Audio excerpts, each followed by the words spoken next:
Hello there, everybody. Today is Wednesday, July 13th, and I am actually just leaving Monson, Maine. Well, I left about an hour ago. So I'm back on the trail. I took 2 0 days there because my feet and my ankles were hurting pretty bad. Yeah, they swelled up actually pretty big. I was kind of surprised. So I took 2 0 days and rested. I stayed the first night so I got 2 0 days and 3 nights I spent there. So I stayed the first night at Lakeshore House Lodging, which is just an awesome place. I love the people there. Carrie and Josh especially are just, they're two awesome people. The second night I stayed at Shaw's, and I did some camping. Put my tent up for, I think it was $12, and then they had an all-you-can-eat pancake breakfast for $9. And then last night I went back to Lakeshore House Lodging and did a work for stay. So I did some work for them for about 3 or 4 hours or so, and got to stay the night for free. And then they also were nice enough and gave me a little bit to eat last night too. So anyway, I'm back out on the trail. Feet are still a little tender, ankles still hurt a little bit, but I figured it'd be better just to get back out here and start walking, and hopefully they'll loosen up. I'm not going to walk too far today. I think the first lean-to is about 4 miles or so. So I'll probably stop there and just rest the rest of the day, and hopefully tomorrow morning my feet and ankles will, each day they'll hopefully continue to feel better. So yeah, let's see. What else have you guys missed? It was kind of miserable coming off the trail before I stopped in Monson because it had rained for 2 days, and everything was just wet. I was wet. All my stuff was wet. Yeah, but anyway, as you can tell, it's really nice and beautiful and bright and sunny and warm out. And just kind of walking along this little wooden bridge.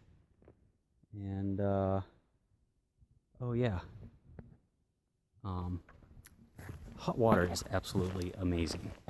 Hot showers. I guess you really don't know how much you miss something until you don't have it for a long time. And where am I going? This way. Yeah, sleeping in a bed. That was pretty sweet. What else? Actual real food to eat. That was pretty awesome. So, met a lot of great people. Talked to a lot of really cool people, made some friends. Met this kid yesterday, actually. He's about 21 years old. I think his name is Tom. His trail name is Bullet. And he left Springer Mountain, Georgia on May 10th. May 10th. So he's 64 days on the trail, and he's already up here in Maine. And I think he plans on finishing in about 5 days. So he's gonna finish the entire trail in about 69 or 70 days, which is unbelievable. I think the record for completing the trail unsupported, which means basically you don't have a car meeting you, in each town you come to and helping you resupply,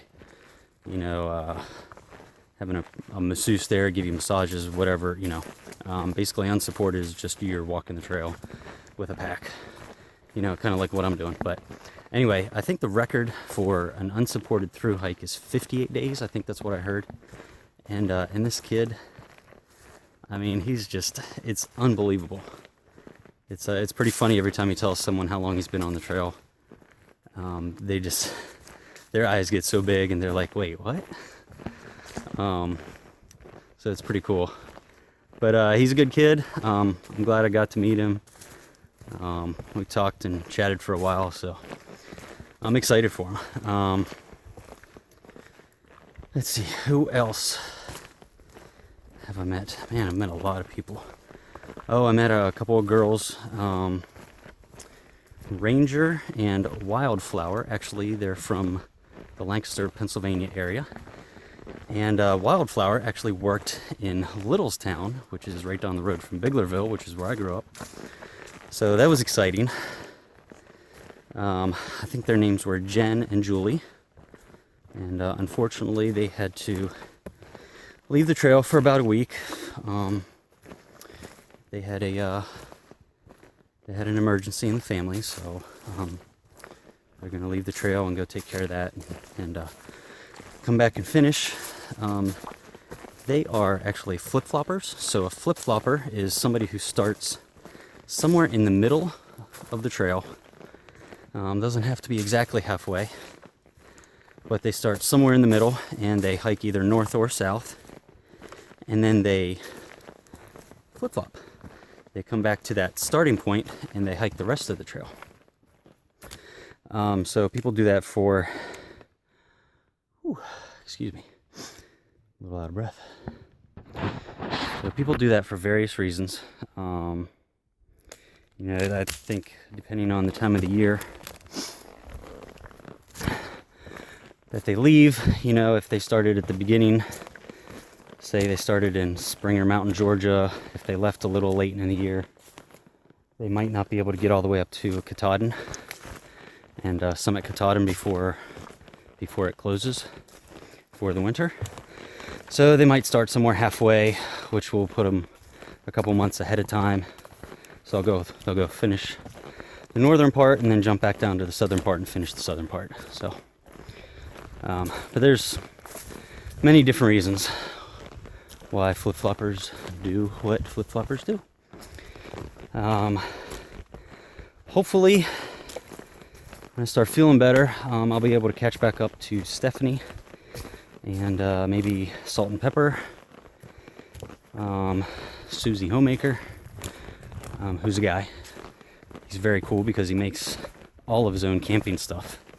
So hence the trail name, Susie Homemaker. Anyway, I met a lot of people. They've been really great, really awesome. The whole trail community is pretty cool. So anyway, that's about it. I've wasted enough time here, so I'm gonna get going and I'll talk to you guys later. Bye-bye.